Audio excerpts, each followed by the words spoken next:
நம்ம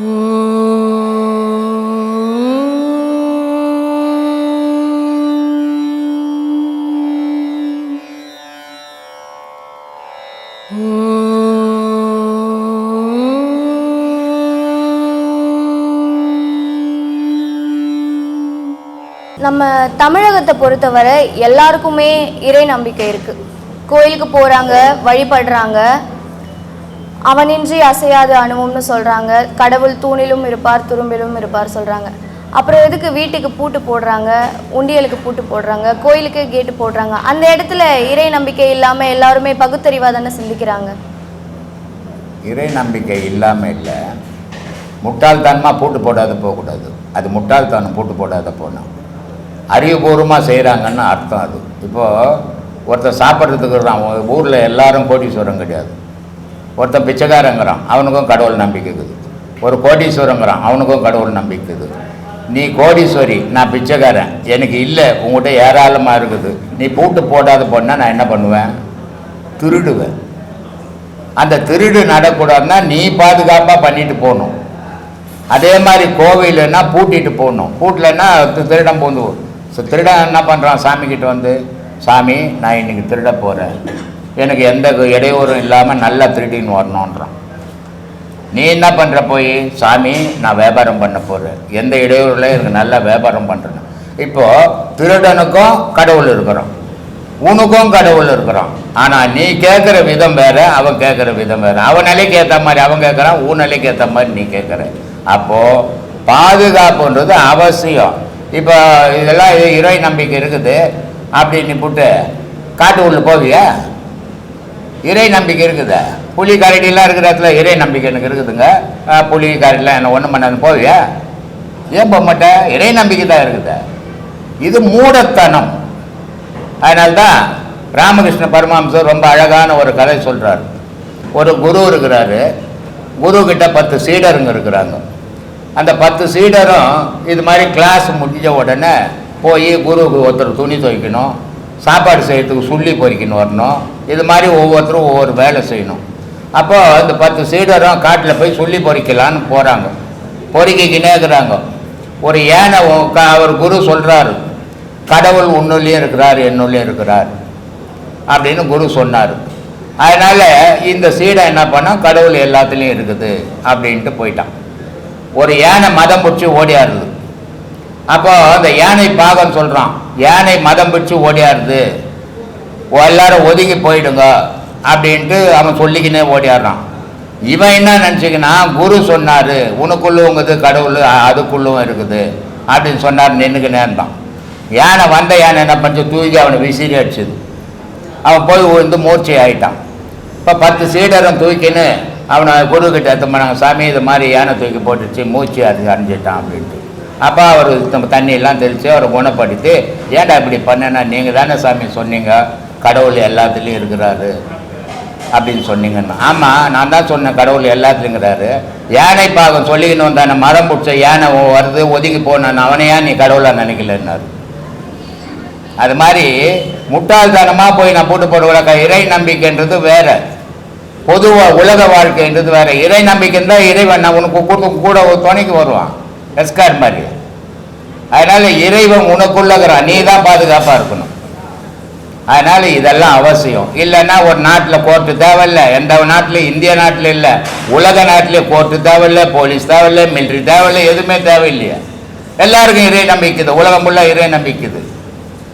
இறை நம்பிக்கைன்றது உனக்குள்ளே இருக்கிறது, ஊருன்றது வேற, எல்லாருக்கும் ஒரு மாதிரி இருக்கும். அதனால் அதுக்கேற்ற மாதிரி நீ பாதுகாப்பாக இருக்கணும், அதான் உனக்கு நல்லது. நன்றி சாமி. இந்த பிரபஞ்சத்தில் ஆண் பெண் எதற்காக படைக்கப்பட்டாங்க? உலக உற்பத்தி ஆகணும், இயக்கம் நடத்தணும். உலக உற்பத்திக்காக படைக்கப்பட்டாங்க. ஆமாம். சித்தர்கள் ஒரு பிறந்து மனிதர்களாக பிறக்கிறாங்க, அவங்க இறைவனுக்கு சமம்னு நீங்க சொல்லியிருந்தீங்க. பிறந்து வளர்றாங்க, அவங்களால இனப்பெருக்கம் பண்ண முடியாம அவங்க சித்தர்களை ஆகிட்டாங்கன்னா அதனால நாட்டுக்கு என்ன நன்மை இருக்கு? நாட்டு நன்மையை பற்றி அவங்க கவலைப்படுறதோ இல்லை, அவங்க நன்மையை பற்றி தான் அவங்க கவலைப்படுறாங்க. நாட்டு நன்மையை பற்றி கவலைப்படுறவன் அஞ்ஞானி, அவனை பற்றி கவலைப்படுறவன் மெஞ்ஞானி. நீ நீ நல்லா இருக்கணும், உன் குழந்தைங்க நல்லா இருக்கணும், உன் புருஷன் நல்லா இருக்கணும், உன் பொண்டாட்டி நல்லா இருக்கணும், நீ வாழ்வ. அவன் வந்து கடவுள் நல்லா இருக்கணும், நான் நல்லா இருக்கணும்னு வாழறவன் அவன். அதனால ஆணு பெண் ஒரு 10 ஆண் ஒரு வீட்டுக்குள்ளே பூந்துக்குன்னா ஒரு குடும்பம் நடத்தினா அது குடும்பம் சொல்லுவாங்களா? ஒரு பெண்ணு சேர்ந்தா, ஒரு ஆண் சேர்ந்து ஒரு பெண்ணும் தனியாக இருந்தால் என்ன சொல்லுவாங்க? குடும்பம்னுவாங்க. அப்போது குடும்பம்ன்றது ஒரு பெண்ணும் ஆணும் சேர்ந்தால்தான் குடும்பம். 10 100 ஆண் சேர்ந்தால் கூட அது குடும்பம் ஆகாது. அப்போ ஒரு பெண்ணும் ஆணும் சேர்ந்தால்தான் இன்னொரு உருவம் வரும் உலகத்துக்கு. அப்போ இந்த பெண்ணை இவங்க சேர்த்துக்கினாங்க. அவன் என்ன பண்ணா, இங்கே இவன் அஞ்ஞானி பெண்ணை சேர்த்துக்கின்னு வாழறான், அவன் என்ன பண்ணா கடவுளை சேர்த்துக்கின்னு வாழறான். இவ்வளோதான் வித்தியாசம். நீ எந்த பெண்ணுக்கிட்ட போனா இன்பம் கிடைக்குதோ, எந்த ஆணுக்கிட்ட போனா பெண்ணுக்கு இன்பம் கிடைக்குதோ, அந்த இன்பத்தை இறைவங்கிட்ட அனுபவிச்சான் அவன். அதனால இங்கிட்ட பொம்பளை எல்லாம் அவனுக்கு தேவைப்படல. சொல்லு. இப்போ அவங்க படைக்கப்பட்டதற்கான நோக்கம் இனப்பெருக்கத்திற்காக போது அவங்க இயற்கைக்கு மாறாதான அவங்கள படைக்கப்பட்டது இனப்பெருக்கத்துக்காக நீ எப்படி சொல்லலாம்? வள்ளலாருக்கு அப்பா அம்மாவும் அண்ணனும் சேர்ந்துக்குன்னு அவருக்கு கல்யாணம் வேணான்னாரு. ஆனால் இவங்க கட்டாயப்படுத்தி அவருக்கு சொந்த அக்கா பொண்ணியை கல்யாணம் பண்ணி வச்சுட்டாங்க. தாலி கட்டினா அன்றைக்கே சொல்லிட்டாங்க. அவர் திருவாசக புக்கை கையில் கொடுத்து, எம்மா இதுதான் உனக்கு உதவும், நான் உதவ மாட்டேன்னாரு. அவர் போயிட்டார். அதனால் அது ஞானி இல்லைன்னு சொல்ல முடியுமா? அவர் இப்போ எத்தனை அஞ்ஞானி இந்த உலகத்தில் நம்ம பேசுகிறோம். அவங்கள பற்றி தானே சித்தரை பற்றி தானே கேட்டுனுக்குற நீ. ஏன் மற்ற மனுஷன் ராஜா பற்றி கேட்கலாம், ஊரில் இந்த மக்களை பற்றி கேட்கலாம், ஏன் கேட்க முடியல? கேட்குற அளவுக்கு அவங்க வாழலை. இவங்கெல்லாம் உலகம் இருக்கிற வரைக்கும் இருப்பாங்க. அதனால் அவங்கள பற்றி பேசுவோம். திருவள்ளுவர் 2050 வருஷத்துக்கு முன்னே இருந்தார். அவரை பற்றி ஏன் இன்னைக்கு உலகம் ஃபுல்லாக பேசிக்கிது? வேற யார்? திருவள்ளுவர் காலத்தில் எத்தனை சித்தர்கள், எத்தனை மனுஷன் இருந்தான், எத்தனை ராஜா இருந்தான், எத்தனை மந்திரி இருந்தான், எவனை பற்றியாவது நம்ம பேசுகிறோமா? மனித நிலையை கடந்து இறை நிலையில் வாழ்ந்தவங்களை மட்டும்தான் நிரந்தரமாக வாழ்வவங்க, அவங்களுக்காக பேசுவோம். நம்ம வந்து அல்ப சுகத்துக்காக இந்த உலகத்தில் எந்துன்னு வாழ்ந்து நம்மளை பற்றி யாரும் பேச மாட்டான். அப்படி வாழறோம் உலக உற்பத்தி பண்ணின்னுப்பான். இறைவனை நினைக்கிறவன் உலக உற்பத்தியை பற்றி கவலை இல்லை, அவன் இறைவனை பற்றி தான் கவலை. அப்படி வாழ்ந்தவன் தான் மகான்கள். உலகத்துல நிறைய உயிரினங்கள் இருக்கு. மனிதர்களும் அழிக்கிறாங்க, பிற உயிரினங்கள் அதாவது டைனோசர் போன்ற உயிரினங்கள் மனுஷங்களை அழிச்சிட்டு இருந்தது, அது இப்போ இல்லை. சரி. இப்போ ஒரு காய்ச்சல்னா நம்ம மருத்துவமனைக்கு போறோம். அந்த காய்ச்சலுக்கு நம்ம ட்ரீட்மெண்ட் பண்ணதுக்கு அப்புறம் அந்த காய்ச்சல் எங்க போச்சுன்னு கேட்க மாட்டோம். ஒரு ஆடு மாடு இறந்ததுக்கு அப்புறம் அது எங்க போச்சு அதோட உயிர்னு கேட்க மாட்டோம். ஒரு இலை மரத்துல இருந்து விழுந்தாலும் அந்த இலை எங்க போச்சுன்னு கேட்க மாட்டோம். ஆனா மனுஷன் மட்டும் நான் இறந்ததுக்கு அப்புறம் என் ஆத்மா இன்னொரு ஆத்மாக்குள்ள போகும் அப்படிங்கிறது எப்படி வருது? இலை ஊந்தா எங்க போச்சுன்னு கேட்க மாட்டோம், டைனோசர் செத்தா எங்க போச்சுன்னு கேட்க மாட்டோம், இதெல்லாம் கேட்க மாட்டோம். உன் பசி சாப்பிட்ட உடனே பசி எங்க போச்சுன்னு எப்பாவது கேட்டுக்கிறியா? எப்பாவது கேட்டுக்கிறியாம்மா? அதான் சாமி, அப்போ மனுஷங்க மட்டும் ஆத்மாவை பத்தி சொல்றாங்க. ஆத்மான்றது அழியா பொருள். அது அந்த அழியா பொருள் என்ன வந்து இந்த உடலை விட்டு பிரிஞ்ச உடனே இன்னொரு கருவுக்குள்ள போந்து இன்னொரு உருவமா வாழுது. அந்த உடலுக்கு ஏற்ற மாதிரி உலகத்துல செயல்களை புரியுது. திருப்பி அதுக்கு அந்த உடலினுடைய இப்போ இந்த துணி போட்டுன்னுக்கிற இந்த துணியினுடைய விலை என்ன? குறைஞ்சது ஒரு 2000 ரூபாய் இருக்கும். இந்த 2000 ரூபாய் கொடுத்து எடுத்த துணியை எப்பவுமே போட்டு 50 வருஷம் போடுவியா? நல்லா இருக்கிற வரைக்கும் போட்டுக்க போற. அது கண்டலாய் போச்சுன்னா தூக்கி விசிறி போட்டுட்டு போற. அப்போ என்ன பண்ணுவேன்? சரி அது போயிடுச்சு நிர்வாணமாக இருப்பியா? வேற துணி வாங்கிட்டு வந்து போட்டுப்பேன். உயிரும் உடலும் அப்படித்தாம்மா பண்ணிக்குது. இந்த உடல்ன்றது துணி மாதிரி. இது நல்லா இருக்கிற வரைக்கும் ஆன்மா இதுக்குள்ளே இருக்கும். இந்த உடல் நொந்து நூலாகி போச்சுன்னு சொன்னால் இதை விட்டு வெளியே போய் புது உடலை எடுத்துக்கும். அப்போ இயக்கம் நடக்கும். அதனால ஆன்மாவை பற்றி பேசுகிறோம். அழிஞ்சு போகிற உடலை பற்றி பேசுறதில்லை. அழியாத ஆன்மாவை பற்றி உலகமே பேசுங்க. மற்ற உயிரினத்தை விட மனிதர்களுக்கு தனித்தன்மை இருக்குன்றதை ஒத்துக்கலாமா? மனிதனாவே தனித்தன்மை பாட்சம் வந்தா நம்ம எல்லா உயிரும் குஞ்சுக்கினே நடக்குது. மனுஷன் நீ எப்படி வந்து இப்போ காரில் நிமிந்து வந்தியா? அங்கேருந்து குஞ்சுக்கினே படியாருனியா? சொல்ல. நடந்து வந்த. ஏன் நடந்து வந்த? அதெல்லாம் ஏன் நடக்கல? நீ அதே மாதிரி குஞ்சுக்கினே படியேறி வந்திருக்கலாமே. நீ ஒரு ஜீவன் தானே. மனுஷனுக்கு தனித்தன்மை உண்டு உலகத்தில். கடவுளுக்கு அடுத்தபடி மனுஷனுக்கு அடுத்தபடி தான் மற்ற ஜீவன்லாம். அதனால மனுஷன் ஒண்டி தான் உலகத்தில் நிமிர்ந்து நடக்கிறோம். மற்ற ஜீவன்லாம் குனிஞ்சு தான் நடக்கும். அதனால மனுஷனுக்கு மட்டும்தான் கடவுள்னு ஒன்று இருக்குதுன்னு தெரியும், ஆன்மான்னு ஒன்று இருக்குதுன்னு தெரியும். மற்ற ஜீவராசிக்கு எதுக்கும் தெரியாது. ஏதோ பிறந்த ஏதோ வாழ்ந்து சேர்த்து போட்டோம், அவ்வளோதான் தெரியும். அதுக்கு நீ தான் வீடு கட்டிப்ப, கனவு ஓனனுவே, மனைவி ஓனனுவே, புள்ள ஓனனுவே, சொத்து ஓனனும். அது எங்கன்னா வீடு கட்டினுக்குதா? ஏன் கட்டிக்கல? அதுவும் ஒரு உயிர் தானே, கட்டிக்கலாமே. மனுஷன் தனித்தன்மை படைச்ச மற்ற ஜீவராசிலேருந்து வேறுபட்டவன் மனுஷன். அதனால மனுஷனுக்கு தான் இந்த சுகதாச துக்கங்கள் கிடைக்குது. இப்போ உடம்பெல்லாம் முடி இருந்தால் இந்த குளிர் தெரியாது. இப்போ உனக்கு முடி இல்லாதால குளிர்து, வெயில் வந்தால் உரைக்குது, அப்போ ஏசி போட்டுக்கிறேன். ஆனால் அது வெயில் வந்தாலும் ஏற்றியும் போட்டுக்கிறது இல்லை, மழை வந்தாலும் ஏற்றியும் போட்டுக்கிறது இல்லை. ஏன்னா வெயில் வந்தாலும் அதனுடைய மேலே இருக்கிற முடி உடலை தாக்காமல் தடுத்துடுது, மழை வந்தாலும் அதனுடைய குளிர்ச்சியை உடலுக்கு தாக்காமல் முடி தடுத்துடுது. அதனால் அதெல்லாம் ஜீவராசின்றோம், இன்னும் மனுஷராசின்றோம்.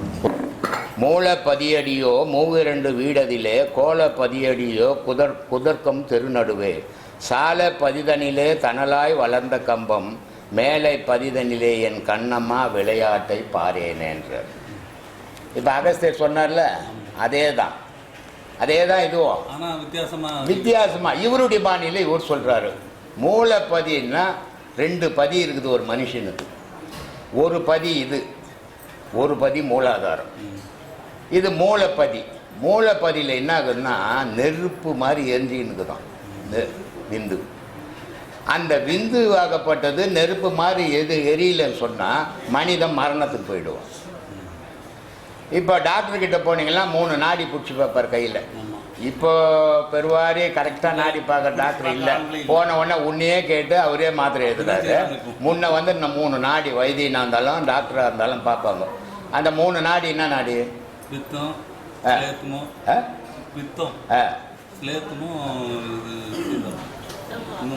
கை நாடி பார்ப்பாங்க.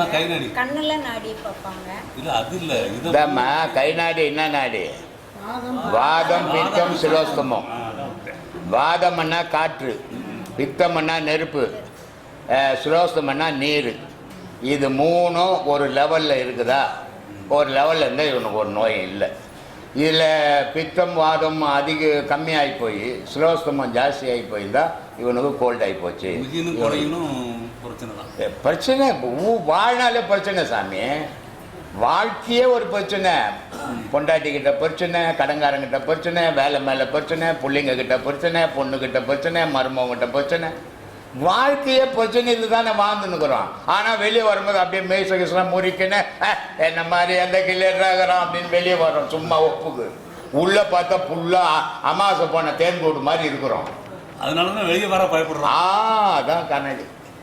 அப்போது அந்த மாதிரி இவர் சொல்கிறார், அந்த மூலன்றது அவ்வளோ நெருப்பான்.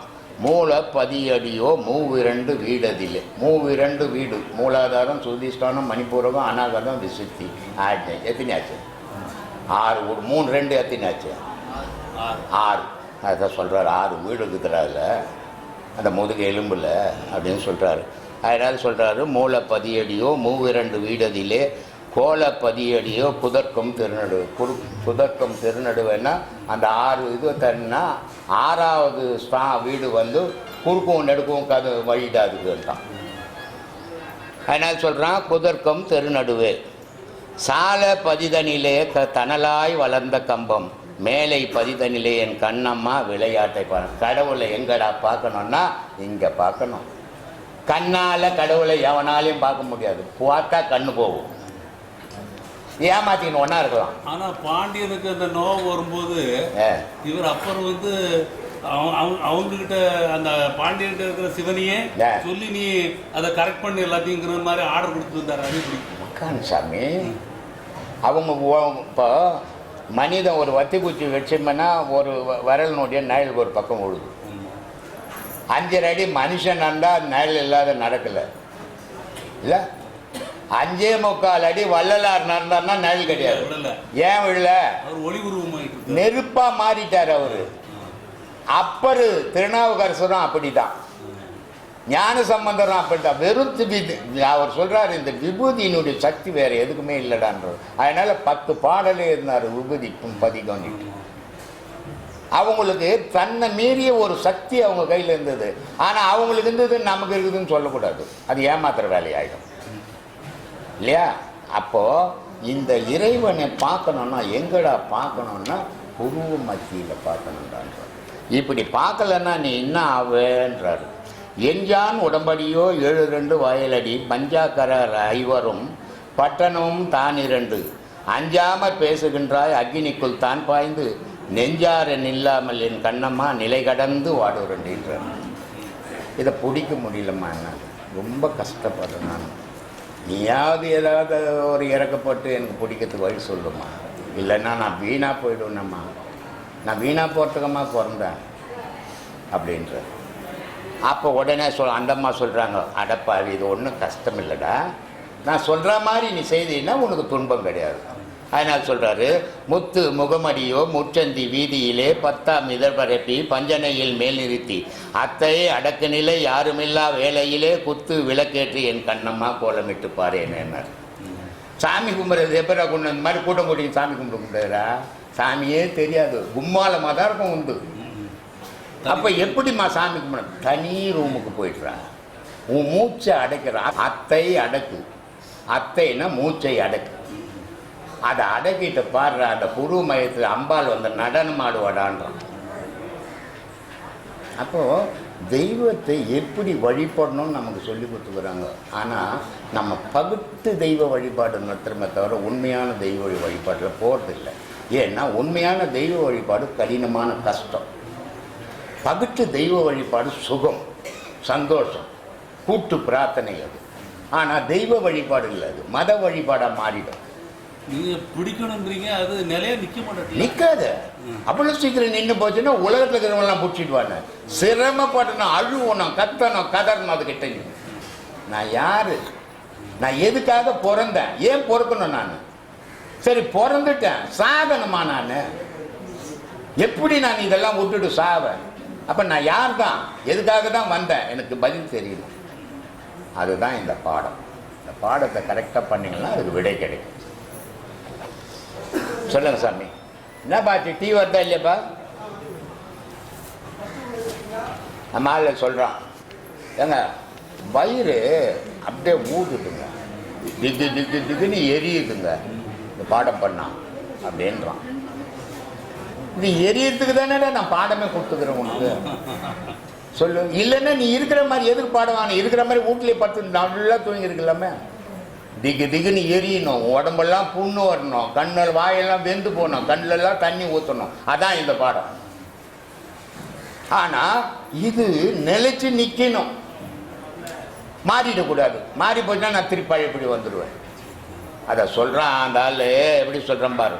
கொல்லான் உலை போல் கொதிக்குதடி என் வயிறு, நில்லென்று சொன்னால் நிலை நிறுத்த கூடுதில்லை, நில்லென்று சொன்னால் நிலை நிறுத்த கூடினால் கொல்லென்று வந்த யமன் குடிபோவானே.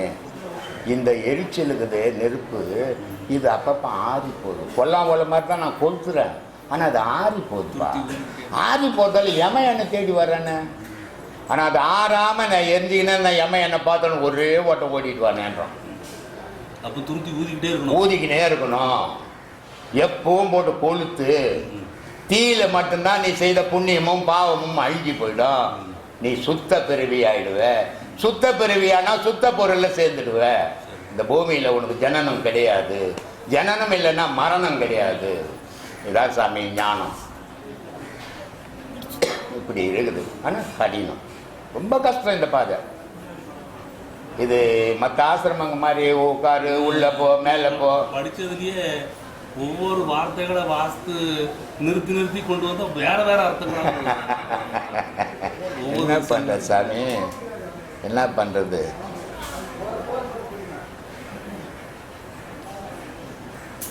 அது தனித்தனியாக பார்க்கணுன்னா ரொம்ப கஷ்டம், ரொம்ப கஷ்டம்தான் சாமி. என்ன பண்ணுறது சாமி?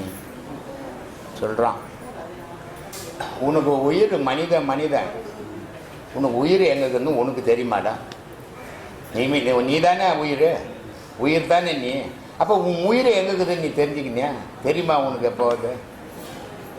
இல்லை அப்போ உன்னை பெற்ற அம்மா சொல்லி கொடுத்தாளா? இல்லை உன்னை இப்போ உருவாக்கின தந்தை சொல்லி கொடுத்தானா?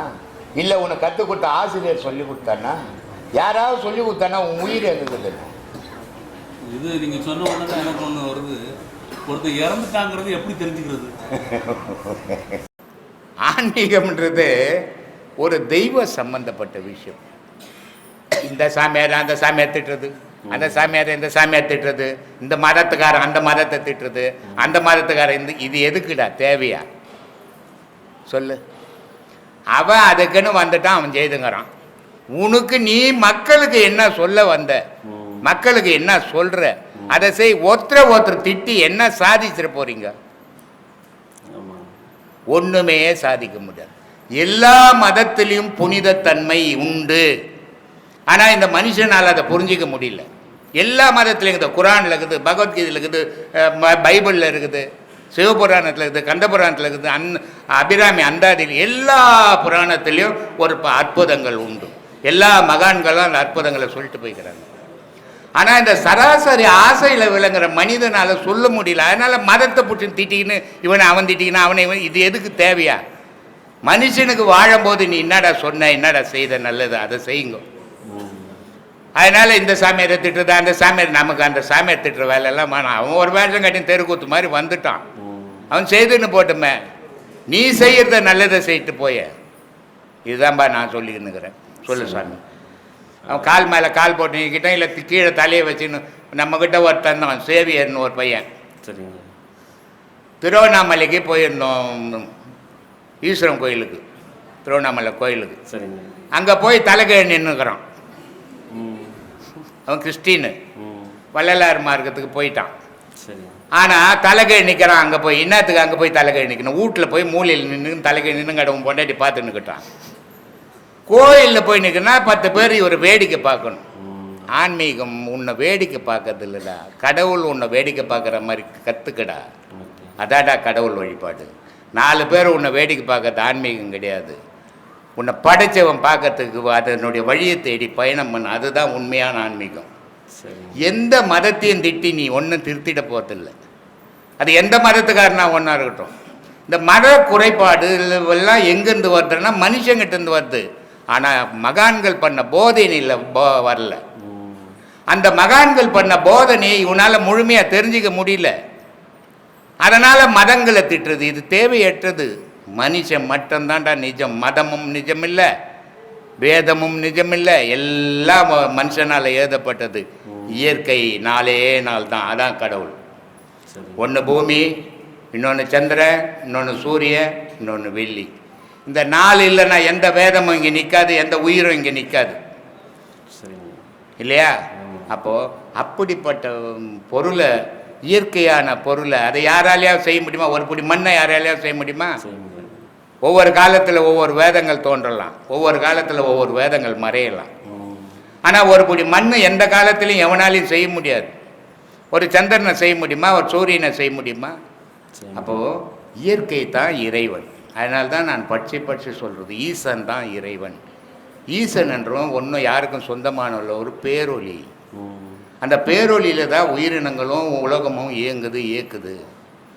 அதை வழிபட கற்றுங்க. அதை வழிபடணுன்னா முதல்ல உங்களை வழிபட கற்றுங்க. கடவுளெல்லாம் தூக்கி குப்பையில் போடுங்க. கற்பனையில் கடவுளை கும்பிடாதீங்க, நிஜத்தில் உங்களை தேடுங்க. நான் யார், நான் யார், நான் யார். அதை தேடினீங்கன்னா கடவுள் யாருன்னு தெரியும் உங்களுக்குன்ற. சொல்லுப்பா. என் கேள்வி அவ்வளோதாங்க. நான் இங்கே கேள்வி கேட்க வரப்போ ஒருத்தருக்கு உங்ககிட்ட ஒரு கேள்வி வச்சார். அது என்னென்னா, எலுமிச்சம்பழத்துக்கு ஏதாவது சொத்தி போடணுமோ, இல்லைன்னா அம்மன் கோயிலில் எலுமிச்சம்பழத்துக்கு என்னத்துக்கு ஒரு சுளத்தில் குத்துறதோ, இல்லை எலுமிச்சம்பழம் மாலை போடுறதோ, அது என்ன எலுமிச்சம்பழத்துக்குன்னு தனி ஒரு சிறப்பு ஏதாவது உண்டான்னு கேட்க சொன்னார். அதுதான் உங்ககிட்ட. இந்த ஓமத்தங்க ஆகுதுன்னு தெரியுமா?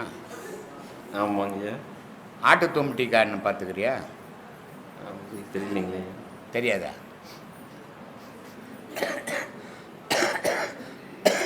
அலேரி கோட்டை பார்த்துக்கிறியா? இந்த ஊமத்தங்கான்றது இந்த ரோடு ஓரெல்லாம் ஒரு ரேடியோ மாதிரி ஒரு பூ பூத்து, வெள்ளை பூ பூத்து முள்ளு முள்ளாக இருக்கும் காய். பார்க்கல? எப்போ பார்க்கல? ஆட்டு தும்பிட்டிக்கான்றது மணல் எங்கே இருக்குதோ ஆற்றுங்களில் நீட்டாக கொடி கொடியாக ஓடி வரி வரியாக மருந்துகள் எல்லாம் விற்பாங்க. சரிங்க. இதெல்லாம் எதுக்காகன்னா இந்த திஷ்டிக்காக, அவன் பயம், அதுக்காக சுற்றி போடுறதுக்கு அதெல்லாம் வச்சுப்பாங்க. இது ரெண்டுமே கசப்பு காய்கள். சரிங்க. இதை சுற்றி போட்ட பிறகு எலுமிச்சங்காய் புளிப்பை சுற்றி போடுவாங்க. எலுமிச்சங்கான்றது ஒரு கெமிக்கல். இப்போ பசி இல்லை மனுஷனுக்குன்னா கொஞ்சோண்டு சர்க்கரை போட்டு எலுமிச்சம் சாறு பிழிஞ்சு சாப்பிட்டான்னா மத்தியானம் ஒரு புடி கட்டிடுவான், பசியை தூண்டிடும்.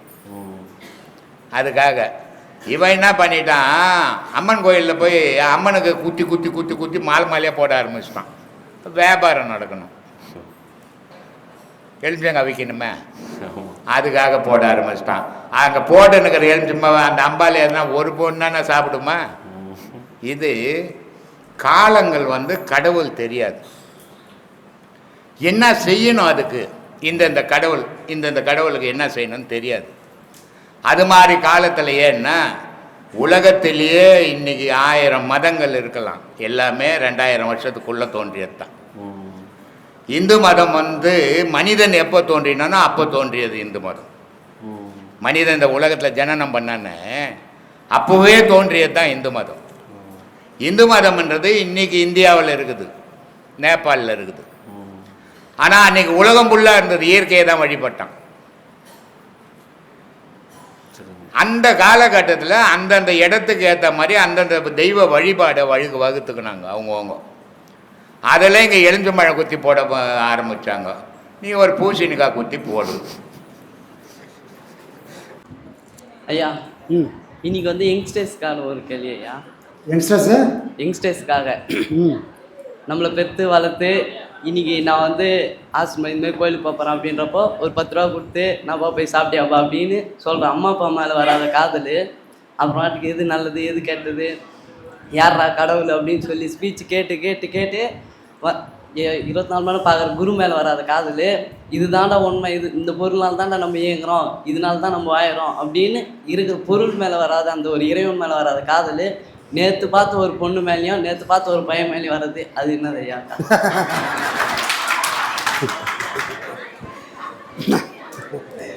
அதெல்லாம் வந்தாதானே நீ ஆளு. வீட்டில் உக்காந்துக்கணும், ரோடில் போட்டு ஒதுக்கணும்னா இதெல்லாம் நடக்கணும்ல, புரியுதா? எப்போ நீ உதவாங்கிறது இப்படிலாம் நாயா பேயா தெரிஞ்சாதானே, அப்போ தானே அறிவு வரும், அப்போ தான் பக்குவம் வரும். இப்போ வீட்டில் 1000 புக்கு இருக்குது. இப்போ நான் அவரை கூப்பிட்டு, சாமி இந்த இடத்துல இந்த ரேக்கில் இந்த வரிசையில் இத்தனையாவது இடத்துல இந்த புக்கு இருக்குது எத்தனைவானா அவருக்கு ஏதாவது அறிவு வருமா? அந்த ரேக்கு அந்த இடத்துல என்னென்ன புக்கு இருக்குதுன்னு அவருக்கு தெரியுமா? நேராக நான் சொன்ன இடத்துக்கு போவார். இந்த ரேக்கில் இந்த வரிசையில் இத்தனையாவது இடத்துல இந்த புக்கு இருந்து எடுத்துன்னு வருவார். அங்கே வேறு எந்த புக்குன்னு அவருக்கு தெரியவே தெரியாது. ஆனால் அவர் கண்ணை கட்டிட்டேன்ப்போ, சாமி அங்கே உள்ள நிறைய புக்கு இருக்குது, இந்த புக்கு வச்சுக்கிறேன், போய் தேடி எடுத்துன்னு வாங்கன்னா அவர் என்ன பண்ணுவார்? அந்த ஒரு புக்கை தவிர 1000 புக்கு அங்கே தேடுவார். அப்போ 1000 விதமான அறிவுகள் வரும். ஒரு புக்கை தேட போனவருக்கு 1000 அறிவுகள் வர மாதிரி எதுவுமே தெரியாமல் நீ ஊரில் உதப்படும் போது தான் 1000 அறிவுகள் நீ பக்குவப்படுவ. புரியுதுங்களா? இதுக்கு இந்த வயசு தான் அதை தூண்டி விடும். இந்த வயசில் நீ பொண்ணை காதலினா எந்த வயசில் பொண்ணை காதலிப்ப? அதுக்கு வயசு இருக்குதுல்ல, படிக்கிறதுக்கு ஒரு வயசு இருக்குது, பால் குடிக்கிறதுக்கு ஒரு வயசு இருக்குது, எல்லாத்துக்கும் ஒரு வயசு, காலகாலத்தில் நடக்கணும். ஆனால் இது வெறித்தனமாக மாறக்கூடாது. நீ இல்லைன்னா நான் இல்லை, நான் இல்லைன்னா நீ இல்லைன்ற கதைலாம் இங்கே செல்லாது. யார் இல்லைனாலும் இந்த உலகம் இருக்கும். நீ இல்லைனாலும் அந்த பொண்ணு வாழும், அந்த பொண்ணு இல்லைனாலும் நீ வாழ்வ.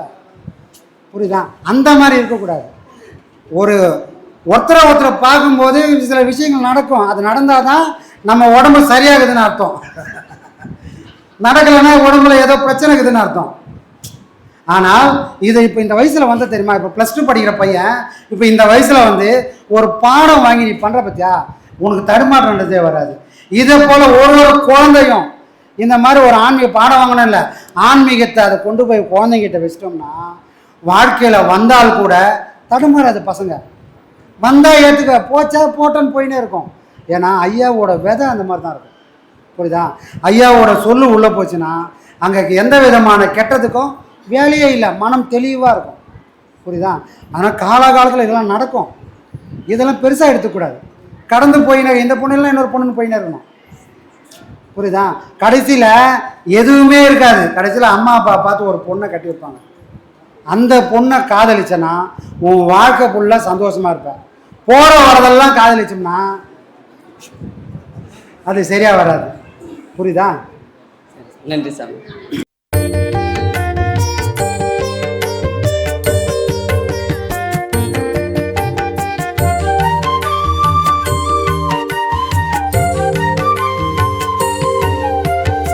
சரணம் சரணம் சரணம் குருவின் திருவடி.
என்